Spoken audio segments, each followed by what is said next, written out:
It's awesome to have you back in London. Uh-huh. And I was just wondering what it's like to be here. I know about a year ago you left and moved to LA and posted a blog post about why you were leaving. And I just wondered, what's it like to be back? And has your brain changed thoughts as far as what London still is or what LA is like, all that stuff? Well, we did feel a bit like we dodged a bullet when the Brexit vote came down. But of course, we've had the impending US election through the whole time that we've been in Los Angeles. And so I don't want to get too smug about living somewhere where the politics are marginally more sane, because they are manifestly not more sane, at least some of the time, in the US. It's not my first time back since we left, and each time it's a bit of a snapshot. I think that the macro trends still haven't really manifested in ways that are visible from just walking around the streets. But I know, speaking to other parents from my daughter's school, that there's real problems there because it's a very mixed neighborhood and there are people on benefits, and the benefits controls are so tight that they're struggling to make ends meet, and so this is causing trouble in the school. I know that there are real problems with housing still, that even though the top end of the market has collapsed, it's just kind of put the squeeze more on people who are renting, on tenants.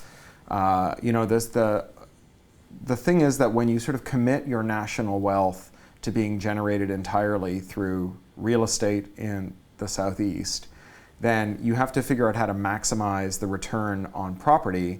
And one of the ways you maximize the return on property is by making it worse to be a tenant, because then you make it better to be a landlord. What that means is that the people who can't afford the property, which becomes steadily more expensive, get a steadily worse deal. And so it's kind of the worst of all worlds. And that continues to manifest itself. The parents of adult kids that we know continue to really struggle with that, and with the idea that a thing as foundational as shelter has become an asset class to maximize instead of a thing to ensure everyone has. I always think about what it would be like if the government committed itself to doubling the price of food in 5 years. We would all be aghast. But if you look at Maslow's hierarchy of needs, food is just one below shelter.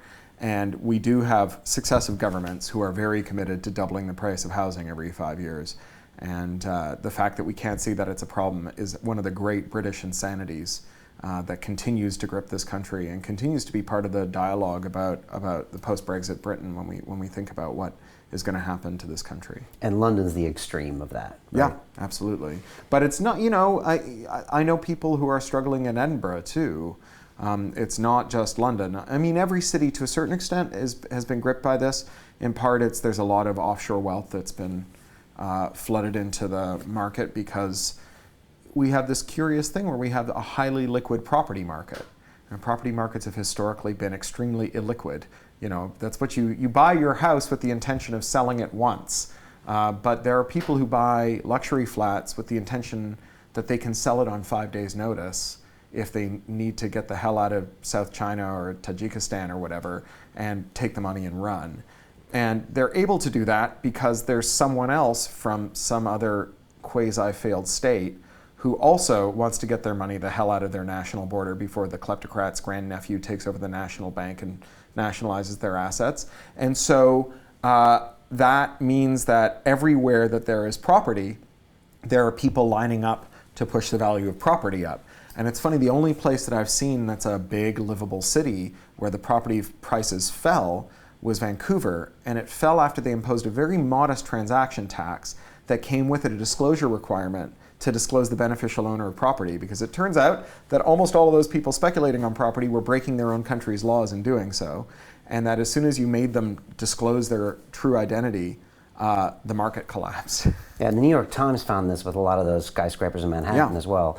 Like all those empty floors were... Yeah, the Shard too, right? The Shard is owned entirely by transhuman life forms called corporations.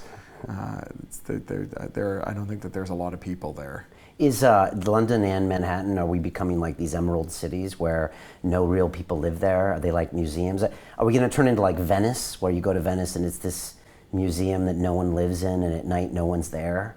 Wow. I don't know. I mean, London still has a lot of, and New York both still have a lot of things that happen there. And so the crisis is actually in some ways worse, right? Because in Venice, you know, there's a hospitality industry and people come in and out for it. But here there's a hell of a lot of people who need to clean toilets for bankers.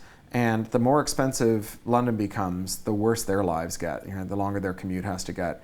There's a scholarly piece published in the Proceedings of the Royal Society this week that looked at sleep patterns and travel patterns from Medellin and another Colombian city, I forget the other one. But because of the way that rail passes and transit passes and road metering works, they had a whole ton of travel data on everyone in these two big cities. And what they found was that poor people and rich people have the longest commutes, right, in terms of miles traveled, which kind of makes sense. But poor people's commutes took the longest, substantially longer, and they left for work a lot earlier, and they came home from work a lot later. And that basically being rich doesn't just mean that you get a bigger house and a bigger car and better food and your kids have a better life. It means that you get more sleep.